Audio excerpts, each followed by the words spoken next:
Good afternoon. I'm Shannon Derejo from Creamer Media. Welcome to our webinar on renewable energy, where our panel of speakers will unpack how South Africa's renewable energy landscape is changing. Our webinar today is sponsored by Aberdare, Discovery Green, EW CETA, FNB Commercial, G7 Renewable Energies, Leadvance, and Pele Green Energy.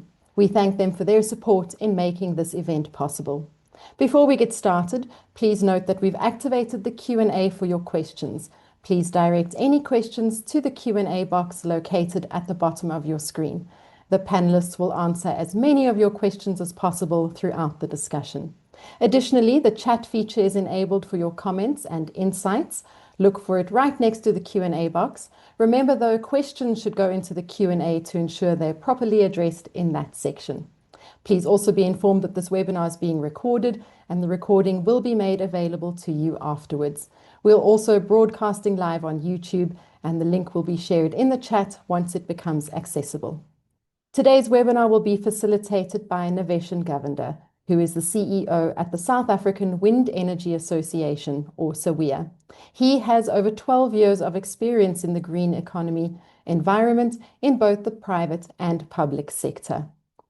Niveshan will facilitate the discussion with our panel, which consists of Dr. Kilian Hageman, the CEO of G7 Renewable Energies, Kyle Durham, Head of Sustainability at FNB Commercial, Masopha Moshoeshoe, the Renewable Energy and Green Hydrogen Advisor to the Minister of Electricity and Energy, Andre Nepkin, the Head of Discovery Green, and Teslim Yusuf, Executive for Planning, Monitoring and Evaluation at EW CETA.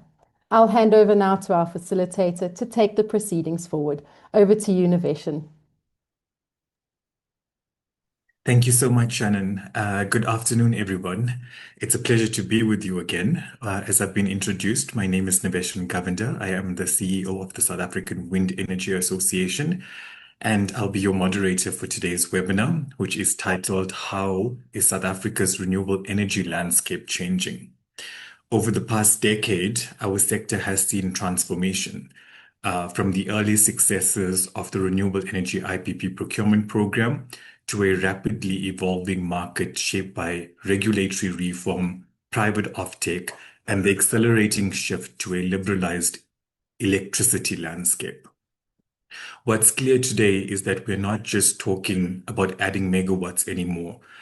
We are talking about redesigning South Africa's energy system for resilience, inclusion, and long-term sustainability. With the enactment of the Electricity Regulation Amendment Bill and the creation of the National Transmission Company of South Africa, or NTCSA, we are now moving away from a vertically integrated system to a more open, transparent, and competitive market. At the same time, the pressure to meet decarbonization commitments, unlock industrial opportunities with the launch of Sarium through localization, and to ensure a just energy transition remains very real to all of us in the room. Today, we've brought together leaders from across finance, development, government, industry, and skills to unpack these shifts. This isn't just a discussion, it's a timely check-in on the progress that we're making, taking stock of the gaps that need to be closed, and how we collaborate across sectors will determine the future of the electricity system. So with that, let me welcome the gentlemen who are at the forefront of this changing energy landscape. I'm going to ask them to smile. They all look too serious for this webinar. And as I do that, I'm also, as we move into Women's Month, let me acknowledge our shortcomings in terms of the diversity of the panel. But I can assure you that the organizing team is a fully female team and they wanted to be recognized for that. And we will endeavor to ensure that more representation is available at the next session. Just a reminder from my end, for the colleagues on the call to use the Q&A box for your questions. We will only be addressing questions at the end of the session that are in the Q&A box, not in the chat function. With that, let's begin by framing the big picture, I think.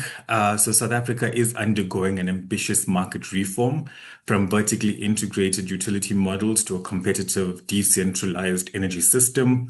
At the same time, we are defining our long-term energy mix with IRP imminent amidst decarbonization and affordability and energy security discussions and goals that we have in the country. So with that, I'm going to start with the Ministry of Electricity and Energy with Masopha, and allow for Masopha, from a government's vantage point, what is the vision for South Africa's future energy mix? We see a number of changes and reforms, but we yet to see that vision of what we're going to expect in 2030, 2050. How do emerging instruments such as the ITPs that are coming, or or Eskom's renewable division that's being set up, how will all of this then support that vision that we are moving towards? Afternoon, Niveshan. Your framing and your introductory remarks largely covered what I wanted to say. So I think it's time for you to do a tumamina and spend some time on the other side of the fence in government. But thanks very much, everyone. I think it's good to acknowledge that we find ourselves in an interesting place, and from a timing perspective, a very interesting timing in terms of this webinar, because we're expecting sort of major announcements around the progress on the ITPO and the rollout of transmission infrastructure tomorrow. And I think it would be a career-limiting move from my side to preempt the announcements by the Minister of Electricity and Energy, as well as the Deputy Minister of Finance. As you said, IRP 2025 is imminent. It has gone through the NEDLAC process and is now heading to cabinet. And the hope is to be able to announce that either in August or in September. So we find ourselves at a time where the culmination of many years of work is finding itself to a point where we can share it with the public and industry, and it leads to an interesting self-censorship that I must do in terms of answering your question. But from a strategy perspective, fundamentally, we are looking for and driving a diversified energy system. I don't think there's any permutation, and there are multiple permutations in the IRP that don't speak to a large-scale rollout of renewable energy, both wind and solar, and underpinned by battery storage. There isn't a scenario that speaks to that. I think the key is really in terms of the critical steps that need to be taken in order to address the blockages in the delivery of that renewable energy, and to ensure that we focus the system on achieving not just energy availability, but also energy that is affordable, as well as one that you say assists us to meet our domestic and international commitments in terms of decarbonization. So the strategic sort of focus areas of the department look at 5 pillars. And the first one is around achieving universal access, because I think it would be incorrect for us to not recognize that we still have 1.6 million households in South Africa that do not have access to electricity. And what we're looking at in terms of that program is how we reform the delivery model. We look at infrastructure modernization, as well as innovations that have happened in that space, including off-grid solutions. I think in many instances, when we talk about renewable energy and renewable energy penetration, we focus on utility scale, but there are very sort of interesting things that are happening at the non-utility level. The second one is attaining energy sovereignty, as well as regional energy security. We're not in the luxurious position of being able to fundamentally rely on the region to support us when we have an energy shortfall. The opportunity for a much more integrated region through expansion of transmission infrastructure, I think, is something that we are focused on achieving, but fundamentally we need to drive that element of attaining energy sovereignty and ensuring that we do it not just for ourselves, but the region as a whole. As you said, SAREM has recently been launched, well, approved by Cabinet and then launched. So the scale of what needs to be done in terms of the electricity sector is one where we now have, I think, sufficient foresight and predictability in order to allow the industrial opportunities to be able to support the development of energy infrastructure. I think, fundamentally in the past, even though energy has been the largest share of foreign direct investment and domestic direct investment for many years, the sort of cyclical nature of it and the lack of a consistent baseline in terms of demand has diminished the opportunity for localization and the development of local industrial opportunities. So that's a third focus. The other one is really looking at the energy demographics. I think the panel today sort of exemplifies that. So the opportunity to bring women and the youth into the energy sector. And then also for South Africa to continue to assert its continental and global energy leadership. But fundamentally, it's developing a system which is diversified, which takes account not only of energy security, but also affordability and quality in terms of emissions and other factors. But fundamentally, without preempting what will be in IRP 2025, the continued faith and vision is a significant drive in renewable energy penetration, underpinned by enabling transmission infrastructure. Thanks. Thank you very much, Masopha, for setting that scene. I think let me bring Killian into the conversation. Killian, lots of moving parts. Government's plan is all across the board. Multiple imperatives being looked at, not just energy security, but throughout the full value chain. Talking about the IRP, the versions that we've seen in the public domain before this approval process happens is something like 100 gigawatts of wind and solar PV expected, 70 of that being just wind energy. You guys have been a long time renewable energy project developer. You're now an IPP. How do you see the role of IPPs evolving as we shift in this policy landscape?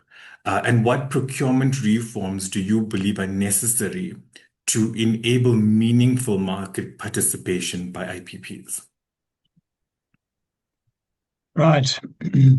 Thank you. So to me, IPPs will be core to this entire energy transition and this new energy landscape going forward, alongside, of course, Eskom distribution and transmission, who will provide the necessary infrastructure to make IPPs happen. And I say that because for us, for IPPs, competition, price competition especially, is something that we've been used to and been working with for over a decade now. The Renewable Energy IPP procurement program started in 2011, and while in the first round it wasn't that competitive, and with every subsequent bid window, it became more and more competitive over time. And we, as the industry, we adapted to the point where with electricity tariffs in of wind and solar projects were driven down very substantially. And so we are used to sharpening our pencils, finding the best sites, finding innovative approaches, and ultimately driving down the cost of electricity for the consumer at large. And that's really what the South African economy needs. Besides clean electricity, sustainable electricity, renewable energy that has a very low or non-existent carbon footprint because of the global drive around climate change. And jurisdictions like the EU imposing carbon border taxes for those who remain heavy polluters. So that's really where we see our role to be part of this transition to decarbonize the electricity sector and do so not only in a sustainable manner, but in a cost-effective manner that allows the South African economy to flourish. So what's on the horizon is the South African wholesale electricity market, in short, SAWEM. And this is where I believe IPPs are best placed to enable a really competitive wholesale electricity market that promises to ultimately drive down the cost of electricity in South Africa. Thank you. Good. Thank you for that, Killian. Andre, to date, it's been a lot of government planning, IPPs implementing on the renewable energy side. Now we are moving and transitioning into the traders. We've seen this week you have your own set of concerns and challenges that you're facing. But Discovery Green plays a critical role as an aggregator and a trader. In a liberalized market, how do you see this model adapting to the changes? And what does that mean for South Africa when we talk about balancing generation and demand? Because you're right in the middle of both those aspects. How do you see that playing out? So thank you, Nivesh. And I think maybe just up front, I mean, we as businesses in South Africa, we've been procuring energy in a certain way for a century now. It's always been a single provider of energy, and we are sort of in year one of the liberalization of the market. So I really think we're at the starting gates, and a lot of questions still need to be answered. A lot of things need to be solved as we go along, and we remain sort of constructive and supportive and trying to figure these things out. But I think one thing in South Africa that we're seeing that is rapidly changing is the adoption of renewable energy and the demand for renewable energy in South Africa. So I think we're all aware that over the last few years, it's always been a process whereby renewable energy was IPP-led, large energy user offtake situations or structures on that, and it made good sense. And I think it really set a good pathway for the broader part of the market. But there are very, very few businesses in South Africa that have the risk appetite or the capability to take a very, very long-term view. Many businesses, don't know what their 20-year energy demand is going to be, let alone 5 years, let alone 1 year on that. So there's a big part of the market that always were interested in renewable energy, but not quite being able to access that. And I think what the aggregators really enable business to do is to play a role that says, we could diversify away a lot of the risk that you're thinking or worried about. We can manage that on your behalf, And so by doing so, give a lot more people access to renewable energy. So what you saw previously was, 20-year contracts. Now, you can get all the way down to monthly, which is I think quite exciting. Used to work on what is called a take or pay basis. Everyone, I think, is very familiar with that. So it's in whatever gets generated, you have to pay for. We're now starting to see a world where whatever your consumption is what you have to pay for, which changes the dynamic completely and removes a lot of the risk associated with it. So there's a lot of things changing. I do think we still got a while to go, in terms of education and people understanding all these things that are happening. You have SAWEM, you have unbundling of tariffs, everything playing at the same time, which are, there's a lot going on, and people are familiarizing themselves with it. So I do think, we're sort of really at the start of the development of this market. I'm very excited to see where this could go. Thank you so much, Andre. You touched on risk. Let's bring Kyle into the conversation on risk particularly. So let's shift gears a little bit with Kyle. Kyle coming from a financial background as well as, let's focus a little bit on CNI as well. We've been talking utility quite a bit, and Masopha did say in the introduction, there's more to the energy system than utility. So we have to have space for this. So Kyle, with the financial lens, what does a credible, scalable, renewable energy vision look like? And with the focus on the CNI market particularly, what risk factors must we address as a sector to ensure continued investment in the CNI and the residential renewable energy sectors? Yeah, thanks, Navesh. And I think it's always good to get the full mix of the conversation in, just because it is so broad. That the solution set isn't singular at all. And, it's the lived reality of many businesses and residential clients of energy, particularly energy cost at the moment, as well as energy certainty challenges, which actually still remain in localized areas. So it's functionally the impact to business and to consumers that needs to kind of be considered. So I'd say, I think the demand drivers are still there. The fundamental demand for renewable energy solutions in the CNI market, as well as the residential market, remain. So I think the barriers that are imposed, and to talk to your point of really risk factors, are almost created by ourselves and by wider factors that do drive those components. And I think the one that we can look to ourselves for as financiers in the space, but also solution providers, is we've created some self-imposed kind of complexity, in the sense that the solution set for a client isn't quite logical in what their approach should be. I mean, particularly if we include things like the trader market, we include the variety of financing solutions in the CNI and residential space. We often see clients struggle with, I want to say, analysis paralysis is something that we struggle with our clients on an advisory basis, which is really important for us. And then, the other component is that renewable energy is often seen as a grudge purchase for many businesses. It's not core. It's not that important until there is something that goes wrong. There's an energy cost challenge, or there's an outage challenge.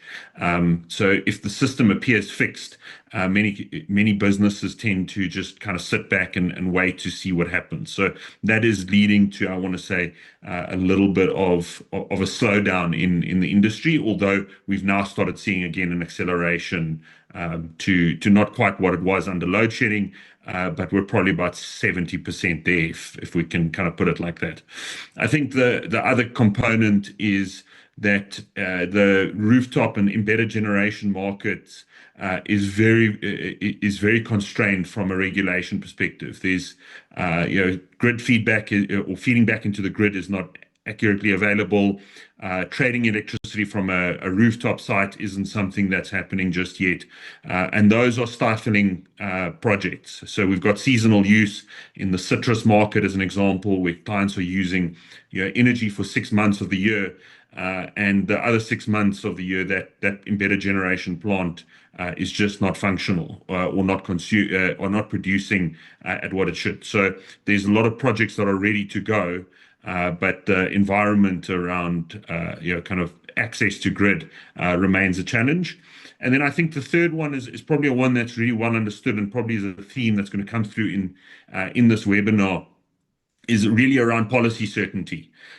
So the noise around tariffs, the media pickup of things like taxing of solar solutions, the kind of view of tariffs being used to punish users of solar, and over-regulation of sign-off of solar plants for embedded generation is really harmful to investment, and that's just curbing demand for an area of the market that's been ready to invest and has single-handedly, kind of delivered in excess of 6 gigawatts in a very, very rapid deployment in kind of 24 months, which I think could be reignited very, very quickly. So I think those are some of the barriers that we're seeing, kind of curb industrial or curb the industry overall. But then there's obviously then the financing conversation, which is a standalone component. Thank you very much, Kyle. I think it gives us a good sense of the challenges that we're still facing as a sector and that we need to work through. And, really happy that Masopha is on the call so we can start facilitating that bridge to have those conversations with government to ensure that we are understanding what those barriers are and what they mean and how we together remove them to ensure that we are evolving with this new electricity system that we're going to see. Let me move on to Teslim. Teslim, it's great that we're all talking about sustainability of the energy transition. We're talking about new generation capacity, megawatts on the grid, megawatt hours that we need to not go back into load shedding. But at the core of all of this, we also need, the social imperatives to be addressed. In parallel to this business of energy and electricity. So with the South African Renewable Energy Masterplan, it clearly outlines a vision for inclusive industrialization particularly. And this includes local participation, skills development, diversity, all of these topics. How central is skills development for you guys at the EWC to achieve that vision? And where do you see the bigger gaps right now for the rest of us that are working in the sector? Well, thank you very much, Innovation. That's a mouthload of questions, but you've said it. You've hit the nail on the head. Skills development cannot be an afterthought. We have, as a country, we have a social imperative to address a lot of imbalances within the South African energy sector and across the country. We must understand that when you listen to what the other panelists have spoken about, we're talking about an energy system that is going to be mixed up with various types of energy sources. It also tells us that come 2050, we have to be carbon neutral, net zero by 2050. Those are commitments we've made as a country. It's also very important to understand that skills development goes beyond simply having people trained. It goes into a state where a country must continuously ensure that its workforce is trained, capable, and always ready to be able to take up the new challenges of technology and advancement across the world. Now, when you look at skills development in South Africa, it has to be positioned to address the social, economic issues. And we have these issues cutting across communities and all of that. The big mistake we'll be making is to think that we are only transitioning our electricity sector. We're not transitioning our electricity sector. We're actually transforming the whole structure of our economy, because you're going to introduce renewable energy into your economy for producing goods. Your goods and services are going to need to compete with global goods and services. I think Dr. Killian talked about CBAM coming from Europe and other taxes coming from across the world. It tells us that you'll be changing your economic structures. You'll be introducing also a lot of new elements into who you trade with as a country. We know about the global geopolitical issues right now, who you trade with, how you trade, and how much you have. So having the skill set to be able to play with that dynamics and understand that dynamics and keep South Africa as an economy that keeps running is a massive challenge. But we've had, as a country, we're very blessed with a lot of strategic documents, a lot of documents from the NDP that sort of directs us in the right direction to what we need to do at every point in time. But institutions like the EWC, there are 21 of us, structured around different economic sectors. It would be a big mistake for us to think we should focus on the energy sector and the transition happens only in that sector. It cuts across from manufacturing to agriculture to water to your services and financial sectors. We need to be able to place skills development within that fiber. And it's very important that our skilling systems, which are our institutions of learning on the supply side, and also different apparatus of government, from the Department of Higher Education to Basic Education, are able to respond very agile to the changes we're seeing with the new transition, or this transition that we've been going. It's a journey. It has started. And I'm happy to listen to the colleagues and also be happy to see that it's not taking us by surprise. It has the elements of justice in it, which says that we must address the injustice of the past, as well as ensuring that it is sustainable and we carry everyone along. Thank you. Thanks, Teslim. I think you're correct. We're not just going through an energy transition, it's a full transformation of the energy system. And what stands out to me is that ambition alone won't carry us through this energy transition in going forward. So I want to come back around in terms of talking about the implementation of it all and the bottlenecks in terms of what is slowing us down. Because for us now, execution is key. We're going to have to get this right. In this round of questions, I want to focus on implementation hurdles from grid access. I think that's a big one that we'll be talking about. Permitting, workforce capacity, capabilities, upskilling, whatever it may be, and how the different parties of the sector are responding to this. So Killian, let's start with you from an IPP perspective. You're on the ground. You have the experience on the ground with what's happening with your projects. What are your main constraints preventing project delivery? This if you're going to touch, please touch across grid access, permitting, finance, whatever you feel is preventing project delivery, and what do the developers need most urgently to be addressed? Great.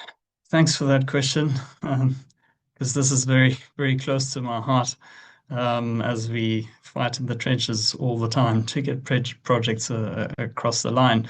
So first and foremost, our biggest issue, and this is an umbrella issue rather than the single one, is grid access. And that's made up of three things. One is a lack of grid capacity. Two, the rules to access the grid.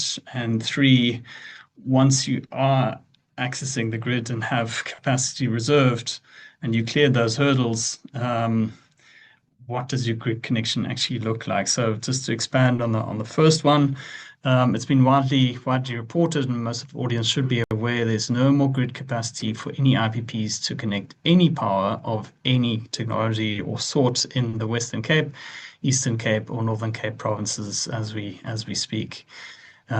Which is where most of the renewable energy resource lies. So the Northern Cape is sun-drenched, has some of the world's highest solar radiation levels, and never mind some of the country's highest insolation levels. Also, Western Cape and Eastern Cape are where most of the regions where most of the wind resource is located. Yes, there is wind elsewhere, but there is less of it. And to make a wind project work means that the tariff has to be higher, which is not in the interest of South Africa as a whole and its consumers.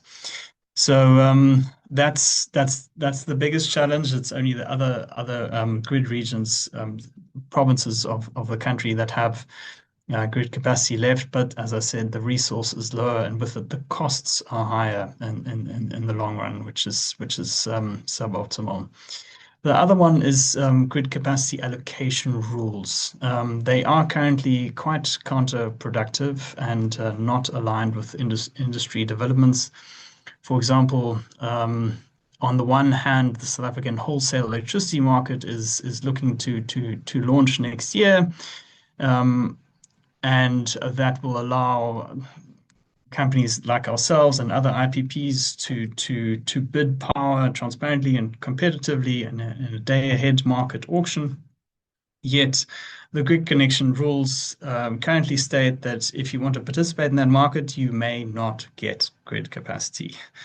That is a consequence of specific requirements in those rules that says you must have heads of terms or a highly indicative agreement with an off-taker that can consume all that electricity that you're ever going to generate. Now, the SAWEM does not have such a concept. It's not a PPA. It is a day-ahead market by its very nature, so it cannot possibly provide a PPA heads of terms.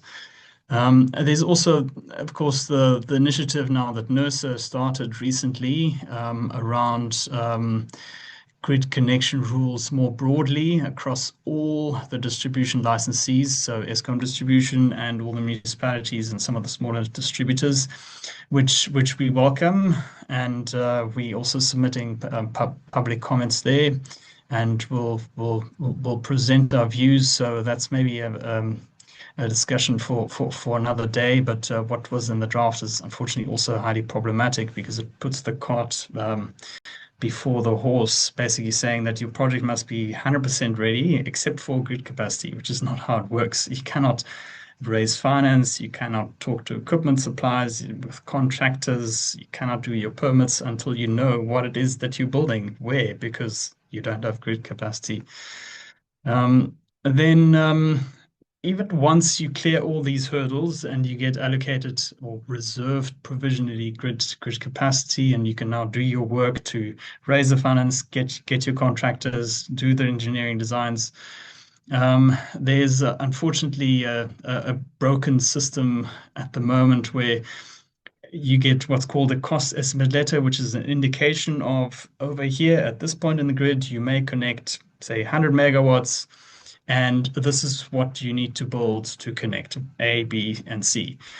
Now, once it gets to what they call a budget quote process, more often than not, ABC falls away and is replaced by D, E, F, G, H, I, J, K, which is 3 to 5 times more expensive than the ABC that you had before. And that makes your economics fall apart because you thought you had a project and now it's so expensive that you might never get a customer for it. Those are the biggest issues that we're currently grappling with, just on the grid front. There are other problems around permitting. This one is wind specific, but we time and time again for the last over a decade, what we've found is that the areas of high wind resource is often located up on hills and ridges, where there's physical topographical speed-up effects that make the wind blow stronger on average than other flattish parts of the country. Unfortunately, that's also where large birds of prey happen to commute and lay their nests. And there is a lot of work that is internationally known and published around the collision risk that these large birds have with turbines. These days, AI is coming to the rescue. Thankfully, there's a lot of new technology that's becoming commercially available and really useful and quite reliable in detecting birds, and when they come close to turbines, and then automatically shutting them down if they get too close. So I believe that a lot of these bird concerns, where currently you want to develop in this place, is they say, sorry, here's a nest 5 kilometers within that. You may not put up a single wind turbine. You map that across the area, across a large region. You realize, okay, instead of my 100 turbines that I thought I could build, I can only build 5, and that's not productive. That kills the entire project and basically makes sure that it never sees the light of day. So some of these restrictions we're hoping will get lifted off the back of not a brute force, oh, let's kill more birds, but rather a technological solution that still minimizes and avoids bird collisions altogether. And then there's the elephant in the room. Unfortunately, some of you may have seen the news yesterday with Eskom finally launching their threatened High Court litigation against the various electricity traders that have recently been launched. And if you read the court papers, it becomes quite obvious that Eskom is threatened by this and is taking an anti-competitive stance, claiming that they cannot compete with private off-takers, when actually they can and they should. Nothing's preventing them from offering clean, cheaper electricity to their customers, exactly like IPPs are doing. Yes, the tariffs are regulated, but that's what's being regulated is the maximum price. Nothing prevents them from offering lower tariffs than that regulated maximum price. So Eskom's currently strongly oppositional, antagonistic stance is something that I believe is going to constrain the delivery of many projects going forward. And last but not least, something that's not really reported in the public domain, but that we find is quite a challenging one to navigate, is the lack of suitable contractors. Not wind turbine suppliers or PV module or inverter suppliers, but rather contractors that can build those wind farms and those solar parks and put it all together. We refer to them as balance of plant contractors. So a lot of the electrical infrastructure, a lot of the civil infrastructure, and then the erection of the equipment itself. The last few years, unfortunately, in the construction industry, has seen some very high-profile liquidations. Started with Group 5, then Conco, more recently, very recently, Murray and Roberts. So the number of very experienced and credit-worthy construction companies that can operate in the space is very small at the moment. And for this industry to grow, that's not healthy at all, because what these companies do is then they cherry pick the projects that they'd like to work on with the highest profit margins, and everyone else is relegated to the sidelines, maybe waiting for a few years to build their projects. As this industry matures and other construction activities across the public infrastructure space opens up in the next few years, we're hoping that will resolve by itself. But at the moment, it is a bottleneck to project delivery. Thank you, Gillian. Sounds painful. It shouldn't be this difficult to do business in a market that requires the electricity that we're providing. But Andre, these are the challenges that the IPPs are facing. The reality is that they become your challenges as a trader, and the reality is that they become the off-taker's challenge as wanting these electrons, these green electrons, and inevitably it becomes government's problem in not achieving its targets to transition. But be that as it may, let's talk to you about market mechanisms. We've seen virtual wheeling, we're seeing a wheeling framework, we're seeing trading rules coming out, we're seeing the reforms on grid, we're seeing all of these things happening. From your perspective, what are the market mechanisms that must be established for energy traders specifically to scale up effectively? Uh, Thanks, Innovation. So, I mean, there's there's a long list, but I'd rather just focus on the number ones. Um, I think the one which is probably the biggest really around this is confidence to begin. You need demand and supply and everyone to feel confident. You need investors to feel confident to put down money, to take risk. That is how you get prices down. That is how you get excitement and innovation and get people to do brilliant things in the space. So I think confidence is one of the big things, and we need to find mechanisms to create that confidence in the market. And I think we're seeing a lot of that happening. 2 years ago, in meeting rooms we were and what that is actually about. Now I think everyone has a very good understanding. So confidence and education, of course, is following and it's increasing on that.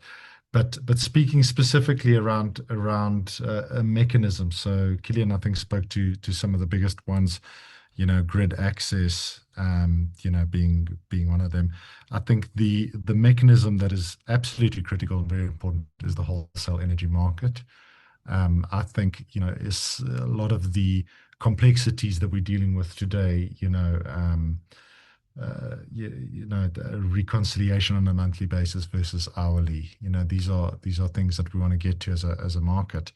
The wholesale market, is a magical mechanism that de-risks that, and that it could be very important. It also is a great mechanism for more and more people to participate. I think the bankability has always been the big concern. How do you get a project to bankable? A liquid and functioning wholesale energy market turns bankability sort of on its head. It allows you to potentially build, without having massive guarantees and massive long-term commitments around that. So I think that mechanism is of course very, very important. That'll enable not just traders but the whole market, distributors, everyone to participate in a more meaningful way. Thanks, Andre. Kyle, talking about more participation, rooftop solar PV. This market has seen significant growth over the last year, 6 months. What risk barriers are concerning you the most as a financier to support the next wave of investment in rooftop particularly? And how are lenders adapting themselves to the changing market and the changing rules and the changing requirements and all of the changes that are coming? Yeah, so innovation, I think it ties very nicely to the first question in that, I mean, and Andre mentioned it around, I mean, stimulating demand and the need to invest. And businesses and consumers need to feel comfortable with their investment and actually want these solutions. At the same time, financiers in this market, and it's not just financial institutions. There's fintechs operating in the space. There's IPPs on a CNI scale that's operating in this space. There's the rental and solar as a service providers that are also operating in the space. You need to be confident in the outlook to their market. So I think ties back to the comment of policy certainty, grid access, and the like. I think from a banking perspective, particularly, it's very important that we can operate. And other financiers can also operate in this environment, in the sense that we can tend to overreact as financiers. When we see these barriers come up, we see uncertainty in the market, we tend to potentially step into somewhat of a regulatory role and start saying, okay, well, that means that we need to put up some form of barrier, which is sometimes not completely irrational, but tends to happen in the absence of certainty. So I think that's just something to think about. I think some other challenges that we've seen, particularly in this rapid acceleration in the market, is really just about thinking through, and this is businesses and funders in this market, thinking through the funding options and the structures that they need to pursue. We saw a lot of on-balance sheet type financing in the early days and this acceleration. So a lot of capital was deployed off the back of business balance sheets and consumer balance sheets. And now we're starting to see the cycle shift, where PPAs on a CNI scale, rentals and solar as a service in the residential scale, and the like starting to develop, and how those are funded are also important. So participants in those value chains need to think through the risks of financing and what financing mechanisms they're utilizing, and is that fit for purpose for the asset type that they're embarking on, and where does the performance risk sit, and all of those kinds of options.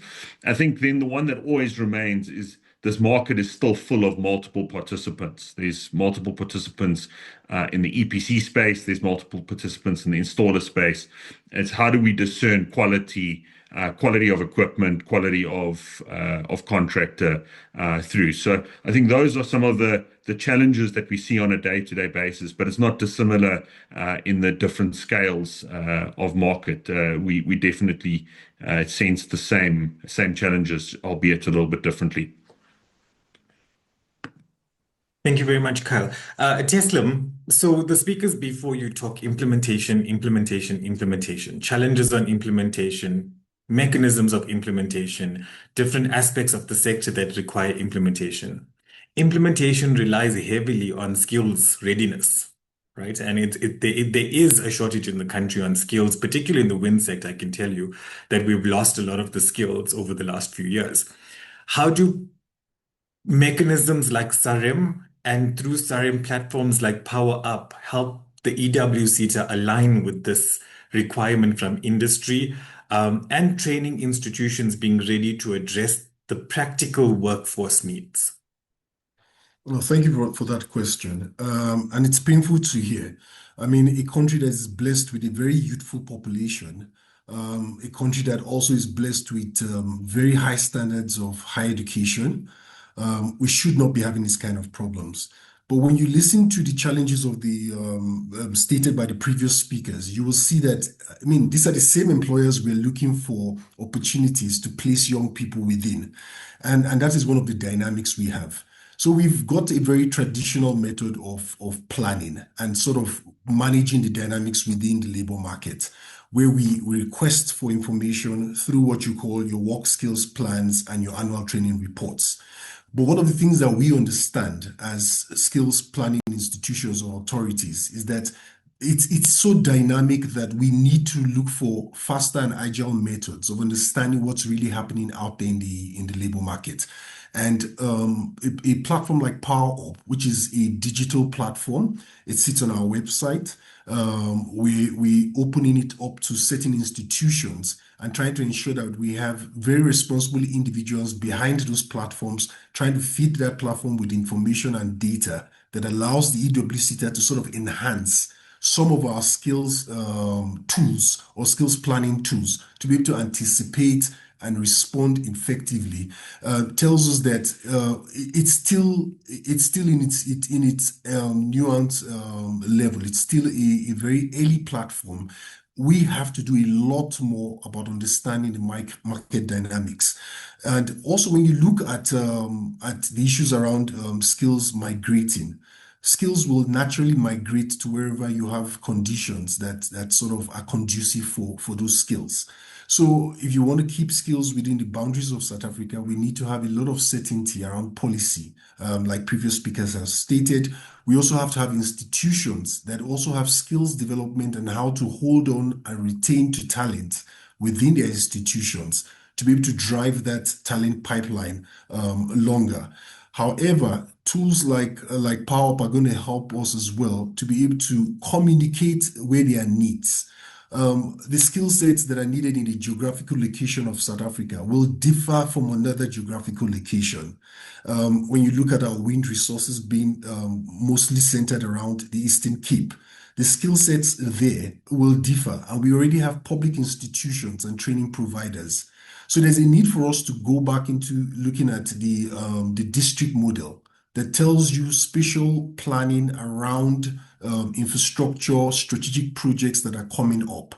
And we've worked very closely with the National Business Institute that has a brilliant model that also looks at very on the ground projects and sort of builds it up towards the viability of those projects coming to life.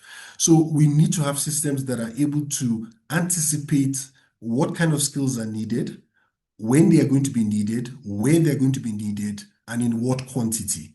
And it's almost a very tricky science of balancing that needs. Otherwise, you oversaturate the market with a skill set, and then technology changes or other factors could change those dynamics and change the sector that you're looking at.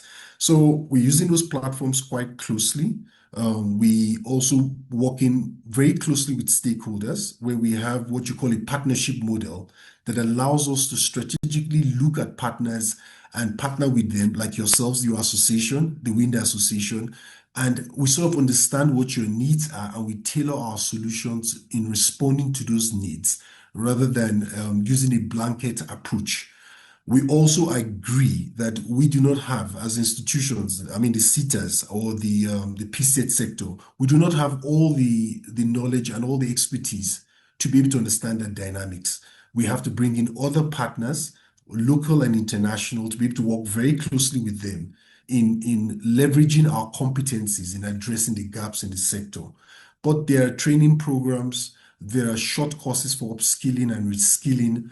And I think that we need to do a lot more into bringing that awareness to also the early entrants into the labor market, as well as ensuring that there is mentorship and coaching opportunities for people already within the workforce to be able to support new entrants into the workforce. Absolutely. Masopha, good sir. You've heard all of the complaints, you've heard all of the challenges, you've heard how difficult things have become. And we talk policy certainty. From my perspective personally, I believe we have certainty in policy. Where we don't have certainty is the consistency of implementing that policy and government's intervention in assisting us to implement that policy. And that's where we're looking for the department to come in. And I know your minister is very active and very helpful and wants to be at the forefront of unlocking this.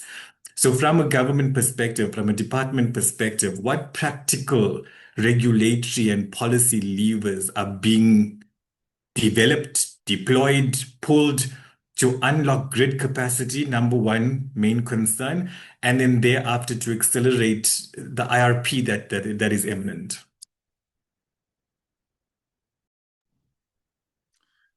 Thanks for that, Niveshan. I mean, it's been interesting to sort of hear colleagues and others' concerns around the way that the market is developing and some of the challenges faced.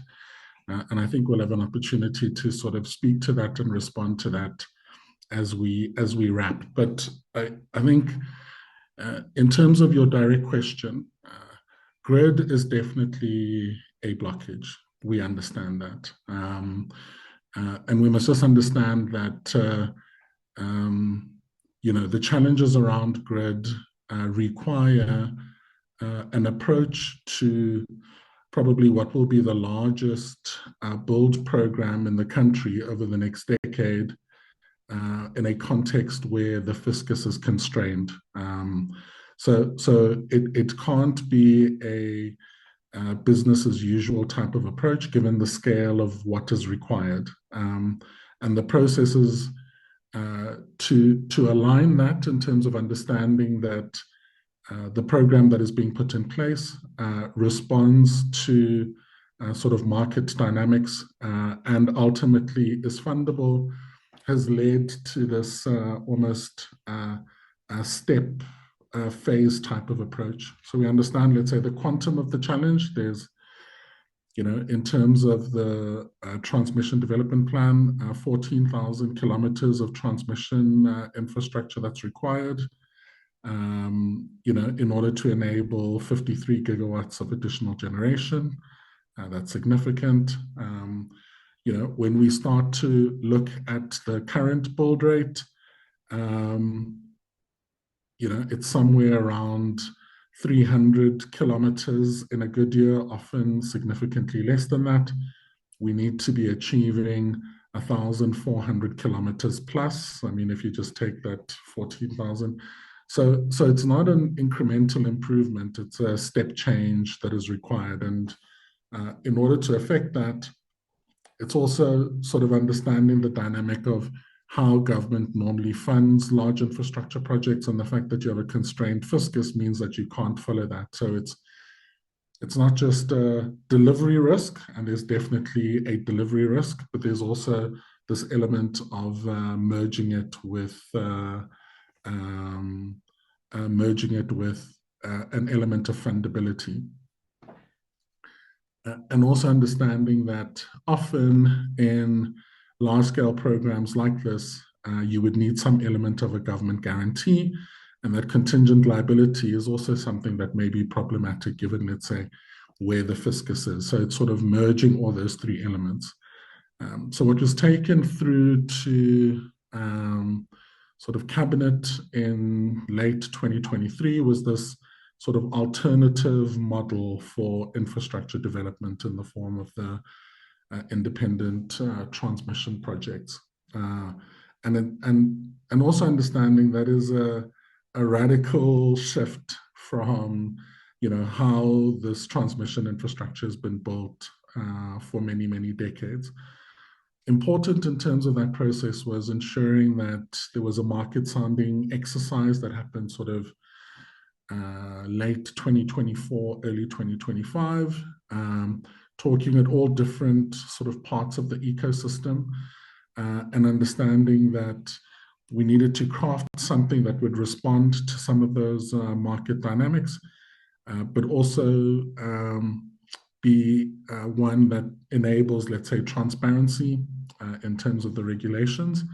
And there's been lots of comments around the regulations, and we'll talk to that in a second.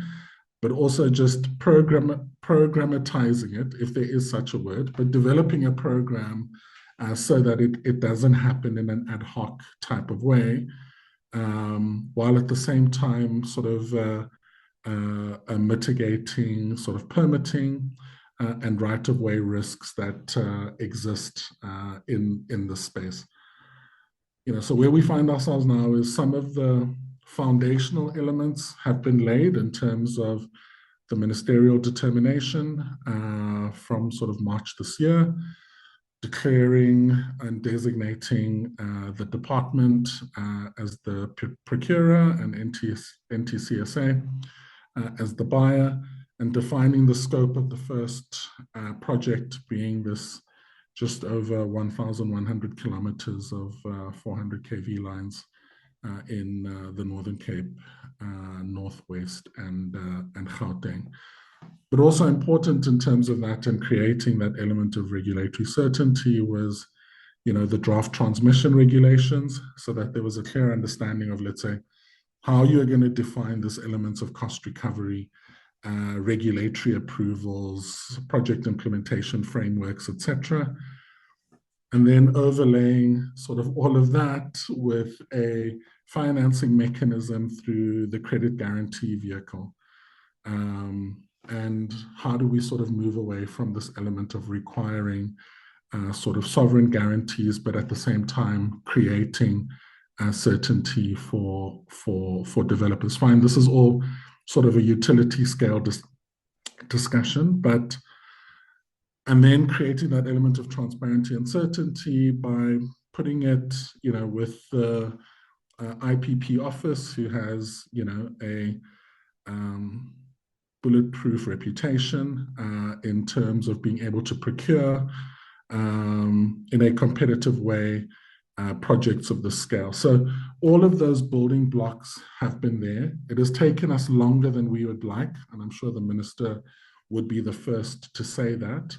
But it was important to make sure that those building blocks are there in order to be able to see the success that we'd like to see in terms of the program. Tomorrow we move into the the qualifying stage, RFQ stage. And the intention is that in November, we go into the RFP stage with an award during the course of next year. But the idea is, get the first one right. I'm sure it won't be perfect, but to minimize the opportunity for learning while bringing in this sort of very different model of execution and delivery. That said, it raises sort of a separate question, which is there are parts of the country that have grid. So there is this balance that we must reach in terms of optimal resource versus, areas where there is no availability versus where there is availability, even though the resources may not be optimal. It is a conversation that we must have. But, I think I'll leave the rest of it for the closing remarks in terms of all of the challenges that this new emerging market is facing. But I think, no one can say that those elements of commitments of driving this alternative approach are not being sort of actualized, even if it is happening not necessarily as quickly as we would like. But the momentum is definitely there. Thanks. Thank you very much, Masopha. I think we appreciate the acknowledgement in terms of the challenges that industry is facing. I think, the government has set intention in the long-term vision of expanding transmission infrastructure, particularly through ITPs, which is very great. It's really welcomed. I think I'm also going to take that acknowledgement as an open door to discussing the other challenges that we're facing, the more short-term challenges, and the government's assistance in intervening in those challenges to make sure that we can still sustain our industries and our sectors as we look forward to that long-term vision coming to play. But all that said, I think despite the challenges, we have 10 gigawatts of wind and solar PV utility scale that's already installed capacity. We have a pipeline of about 6 gigawatts of wind and PV in construction. We have, budget quotes sitting at Eskom to the value of 20 gigawatts of wind and PV projects. We have a development pipeline of 133 gigawatts of wind and PV that is set to come up. The ITPs are set to come through. So, despite all of these challenges that we're facing, the sector is advancing. And, I want to wrap up, and I know we're running out of time very quickly. So I want you guys to keep your answers short in the last round of questions. But I want us to look to the future. Where are the opportunities? Where are we emerging in terms of fast-tracking momentum in pushing us forward in really moving us to this energy transition that we're looking to? So, Andre, I'm going to start with you. You've got a good sense of the market holistically. Where do you see the near-term market potential? Is this in residential aggregation, small IPP balancing, ancillary services, advancing traders? What innovations are you most excited to see with this potential change? So thank you. There are a couple I think that stand out. I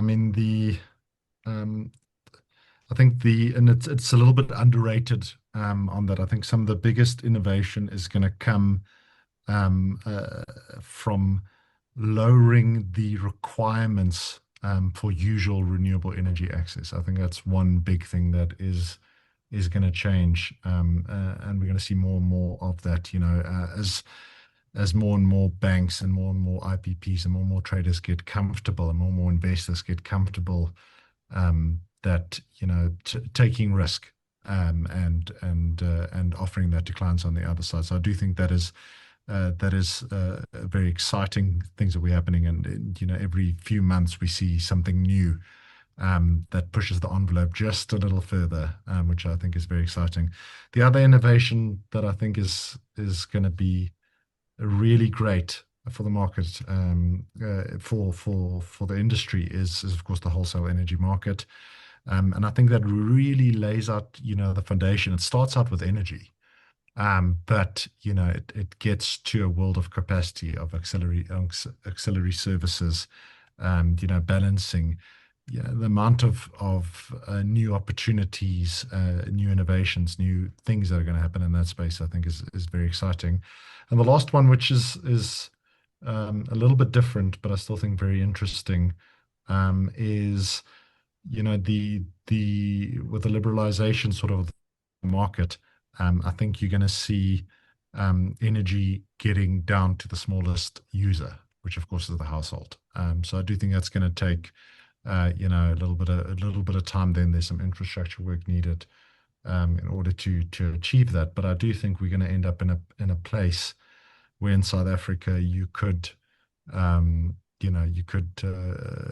a choice as a household as to how you get your energy, where you get your energy. And I think that dynamic world is going to be very very interesting and I think good for everyone. So those are the three. Thank you very much. Kyle, I know you focused on CNI, but if I had to put you on the spot and ask you which market segment, CNI, utility scale, embedded generation, which one is ripe for investment, and how is FNB positioning itself to support the growth in that particular market segment? Geesh, innovation, that's a tough one. I mean, how do you choose? It's like choosing a favorite child, I guess. But I think all three of them have some certain, I want to say, huge opportunities that are coming for them. And so I think we can talk through each one just because I think it's interesting for the audience. So I think the residential market is a very interesting one in the sense that the solar as a service and rent to own models are now rapidly moving into the lower LSM. And that so that we see as an exceptionally positive kind of, I want to say, energy inclusion opportunity, and I think that is a very positive outcome. And so there remains a lot of opportunity in the residential market, particularly under the current cost trajectory. Where effectively these solutions are at parity at this stage, but will then move into being economically viable kind of very soon, if not already in certain municipalities. The CNI market is has exceptional opportunity. The University of Pretoria kind of highlighted a 12 gigawatt rooftop opportunity in the commercial and industrial market. If we look at some of the Green Cape research, they're forecasting 12 billion rand a year's investment all the way to 2030, which is a significant investment. So the CNI market is exceptional, particularly if you combine the opportunities of off-balance sheet financing vehicles like PPAs, as well as the wheeling opportunity through traders. We think the CNI market is certainly something that that needs to be solutioned for and is being solutioned for. And then I think the utility scale remains a very, very big opportunity in the sense that we're solving for the macroeconomic environment of South Africa, and the opportunity then to support transition, the transmission and further transition of South Africa remains important for us as a financial institution in South Africa. So I can't choose one, but each one has their pros and their cons, but more pros than cons, I would say. Thank you so much, Carl. Each one has its place. I can tell you I definitely have a favorite child, but fortunately enough for me, I only have one, so it works out. Killian, very quickly, from a wheeling frameworks perspective, ITP projects maturing, what's the next big project hotspots? Where are the hotspots? What are investors looking at? Are you guys looking at it from a technology perspective? Are you looking at it from a location perspective of where the grid is? What are investors doing as we move forward? So there is the somewhat obvious trend now by IPPs and developers to focus on those provinces that still have good capacity. To Masopha's comment earlier. So there's a lot of activity in the Free State, Northwest, and Limpopo. Unfortunately, those provinces are going to be next to run out of grid capacity if they haven't already run out of grid capacity. And what's going to be really telling there is the NTCSA's, so our National Transmission Company's new up-and-coming Grid Capacity Connection Assessment, or GCCA in short, which should hopefully come out very, very soon, which will say, okay, now this is the new picture of where grid capacity is still available in the various provinces across the country. So that's it's definitely one to watch. In terms of the ITPs, it's very promising to see that last night the request for pre-qualification was published on the IPP office's website. We haven't studied this RFQ yet, and I believe the minister is briefing the public tomorrow on exactly what that is about. We just know what was the minister presented in early April about where these projects are. So some transmission lines in Northern Cape, some in Northwest, and one in Gauteng. Exactly to what extent those will release new grid capacity is yet to be seen, and even then it's only 2029, 2030 at the earliest. Again, the GCCA will be very, very telling there. So that's on location. In terms of technology, wind might face some headwinds, excuse the pun, over the next couple of years. Because it just takes very long to develop a wind project from scratch, and the market is still catching up with the news that broke 2 years ago, that there's no more grid capacity left in the Eastern Cape and Western Cape, Northern Cape provinces. To give the audience some idea, from having the idea of developing a wind farm in place X to actually being ready to construct can easily take 5-6 years. That's how much red tape and permitting and approvals and consents that one has to get from local, provincial, and national government. One has to do long-term wind measurements. One has to do all sorts of things. So that can put a bit of a dampener on the rollout of new wind projects going forward. Solar PV marches on very strongly. As we heard, there's big plans on rooftop solar. That market is regaining momentum again after the peak we saw in 2023. So there's lots more solar PV that's going to fill the gap. But now what we're really seeing is that the national demand is lowering during the day, during lunchtime hours, when PV production nationwide is the highest. And as you add more PV into the national grid, or even behind the meter, you don't have to be connected to the grid to do that. But you're taking load off the system. So as more PV gets installed in the country, the demand curve will change shape quite significantly. And what we are going to see quite strongly is the emergence of batteries to help counteract that problem, and to shift some of that daytime generation into evening peak or even morning peak, especially off the back of technological improvements and massive price reductions that we've seen internationally in the market on lithium-ion batteries. So batteries, I believe, is the next big thing to watch out for in the South African markets, either coupled with generation like a PV farm or wind farm, or standalone. And we as G7 are really leading the way in that respect, because through our hybrid project, we're already building one of the world's largest wind, PV, and battery hybrids that demonstrates that what used to be variable, intermittent, renewable energy can actually be transformed into a baseload generation profile, or dispatchable generation profile as and when the grid needs it. So we're looking forward to a lot more development in that space. And yes, we haven't mentioned gas at all today. I guess this webinar is focused on renewables, but we would love for the private sector to get an opportunity again to level the playing field and compete head to head with gas projects as renewable hybrid power plants to provide the same power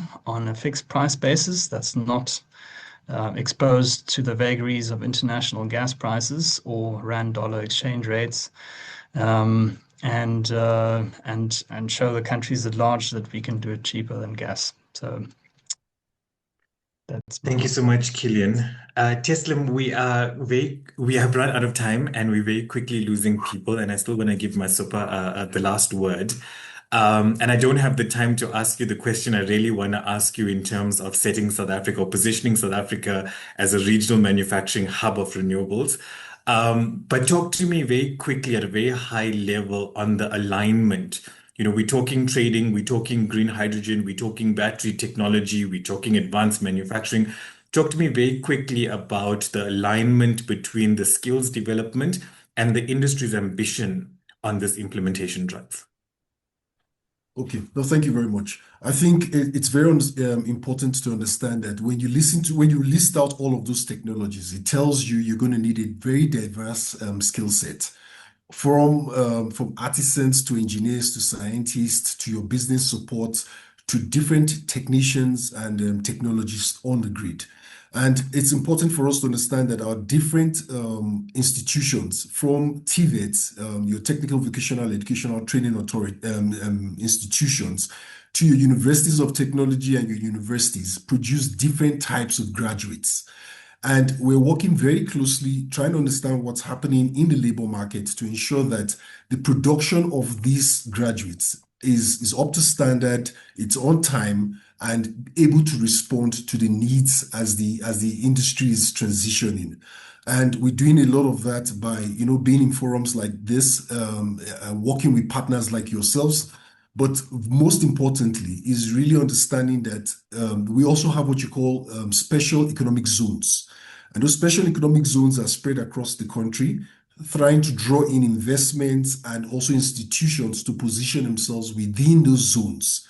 So we're also going to be working very closely with them in trying to understand what's happening in those zones, what are the opportunities, and how can we leverage on that cluster of, I'll say, brains to be able to drive innovation, entrepreneurship, and job creation. Because we're not going to train everyone to take up a job. We hope to be able to train some people to be able to innovate on their own and create opportunities for others. And I think Killian talked about that when we looked at SMMEs operating in that space. So all of that is in the pipeline. And lastly, just looking at the value chain is very important. From project development all the way to end of life, we have to pay attention to those value chains. And I see the biggest opportunities coming around constructions for renewable energy projects. Thank you. Thank you so much, Teslim. Masopha, last words. I give you the last word. I keep it open-ended. Give us some hope. Give us, your view on the opportunities of fastest deployment. We need the electricity. We need the electrons. The renewable energy sector is standing by, waiting with projects. What is our opportunity for fastest deployment? Thank you for that, Niveshan, but I'm going to answer a slightly different question because I think something has been raised and frustrations have been raised in the session today, and I think it would be remiss of me not to sort of speak to that a bit, And I think it's important when we sort of recognize where we are is, we are, as I think Andre said, we're at year one of a change of a system that has been in place for 100 years. And that change will not come without tension. So, we are operating in a newly developing market. It's undergoing significant structural reforms. Probably the most significant structural reform since ESCOM itself was formed. And all of these transitions will lead to this element of tension between legacy institutions and new market configurations. But it's important for us to sort of ensure that we understand, that, government's role in this and our vision remains unchanged. It was critical to ensure that, we drive the unbundling of Eskom to achieve the liberalization of the electricity market. That's been a non-negotiable for some time, and that continues. The operationalization, if there is such a word, of the NTCSA from the 1st of April is an important first step. And the Electricity Regulation Amendment Act, sort of giving the legal foundation to the transmission systems operator, as well as the introduction of this competitive electricity market for traders. And I understand it's not been an easy birth, to be able to achieve this open market access. But fundamentally, some of these tests and tensions create the opportunity for us to create the guidelines and the clarification that is required. But the end state being a reliable, competitive, decarbonized power sector remains. And ultimately, what we're looking for is the opportunity to be able to deliver this in a manner which is sort of low cost and can be deployed as quickly as possible. So, I understand the difficulty of being a developer and having sort of years of frustration to this point, but I'm very hopeful around the foundation that has been laid around the transmission development and how that can be ramped up off of the space. The elements and the sort of alignment of the sector in terms of this new trajectory is something that we are not sort of shifting from, and one where we see significant opportunity, like I said, without going into the details of future IRPs, etc. Renewables will always play a major part of how we see the energy configuration of South Africa going forward. I would agree that some of the others like BESS create some opportunity, especially with the degree to which we're seeing technology change and improvement within some of those spaces. But yeah, I mean, I think sort of the closing message is it's sort of eyes on the prize, and that has not changed. That goal has not changed, despite the, I'm sure, rather painful hurdles that some of the participants are facing in the short term.